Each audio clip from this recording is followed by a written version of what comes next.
Welcome back. Commerce is rebounding here on Grand Bahama. While the recent storm dealt a devastating blow to some businesses in the Freeport area, the Grand Bahama Port Authority says it is doing its part to ensure that licensees continue to thrive. Italia Hall has a report. Since the passing of the storm, the Grand Bahama Port Authority has conducted some 900 interviews with business licensees throughout Grand Bahama. The survey aims to gather first-hand information from business owners in the wake of Hurricane Matthew. Chief Financial Officer and Chairman of the Licensing Committee, Deanne Seymour, says the majority of businesses fared well and already on their way to recovery. Within a week of the storm's passage, many stores had already reopened. And today, we are pleased to note that the industrial bonded area, downtown, various shopping hubs within the Freeport city limit, Port Lucaya Marketplace, and the Freeport Harbor are all open for business. On the other hand, she says there are still some licensees who suffered terrible losses during the storm. When their buildings were structurally compromised, they lost equipment, inventory, and supplies, and have been forced to relocate to new premises. As a result, the company has now introduced a business rental assistance program, which will assist businesses that have been displaced. The GBPA have identified almost 30 licensees who may be eligible for the program. Seymour outlines the requirements. Building and Development Services Department must have deemed the building to be unsafe to operate.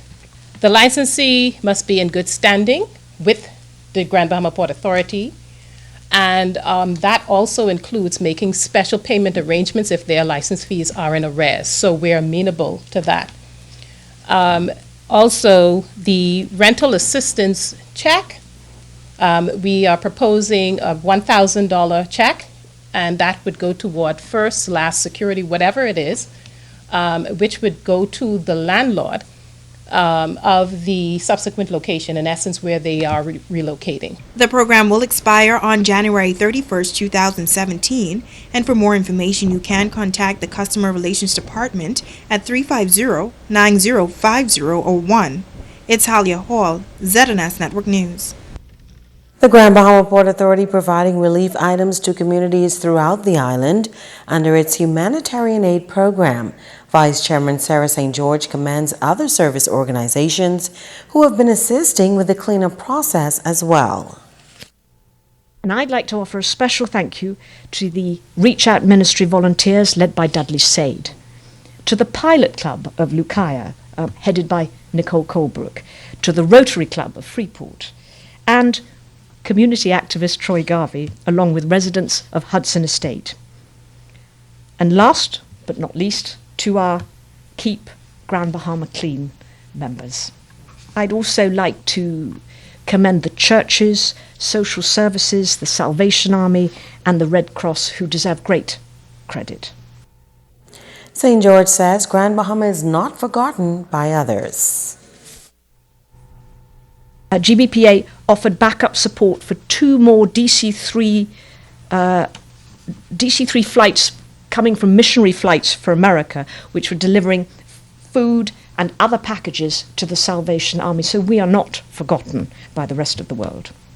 And you may have seen the news about the Soul Giver Shoes Foundation last night on the ship Infinity, which arrived almost by accident on Grand Bahama and went to Lewis Yard Primary School. This past Saturday was celebrated as Guy Fawkes Day. It is a British tradition that is not as popular as it once was in the Bahamas, but a creative group came together to display their guys just to show off their artistic talent. Megan Shepard tells us more. A community coming together to put on a Guy Fawkes display this past weekend. Organizer Marcia Stubbs says that they wanted to bring the community together while using the project as a learning experience for the children.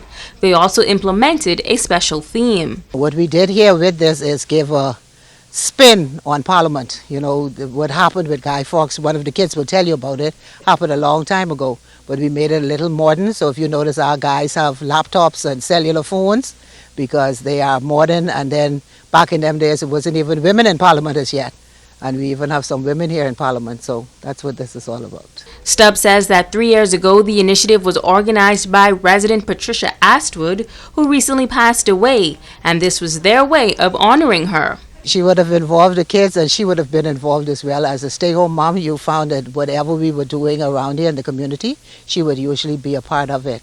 And so just in her honor, we just thought that instead of just my husband and I, who like doing this kind of thing, just for us doing it, we thought to get everybody involved and have it as a community affair.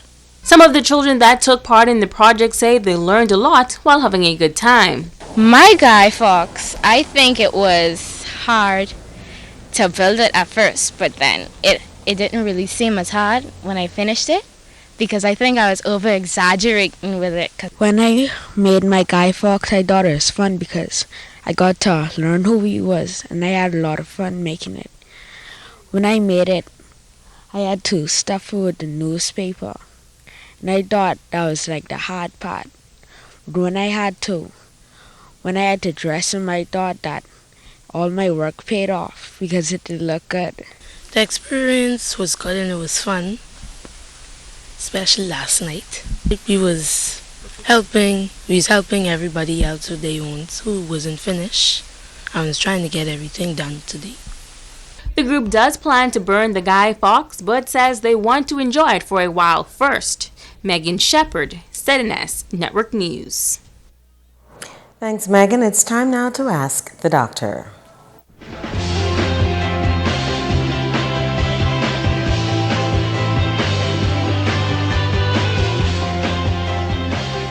Welcome. Gabrielle recently asked a question concerning having diarrhea and vomiting for 2 days. Waterborne diseases is also a concern and very timely, especially since we have recently experienced a hurricane. It is caused when you consume water that has been contaminated. People typically are infected with waterborne diseases during activities like bathing, washing, drinking, and preparing food with contaminated water. There are a number of things that can be done in order to avoid waterborne diseases. You can avoid eating raw foods, which are likely to have been exposed to contaminated water, and practice good hygiene, such as washing your hands often and making sure that cutting boards and cutlery, like your forks and knives, are clean before you use them. The most important way of avoiding waterborne diseases, however, is to make sure that you only consume clean water that has been properly tested.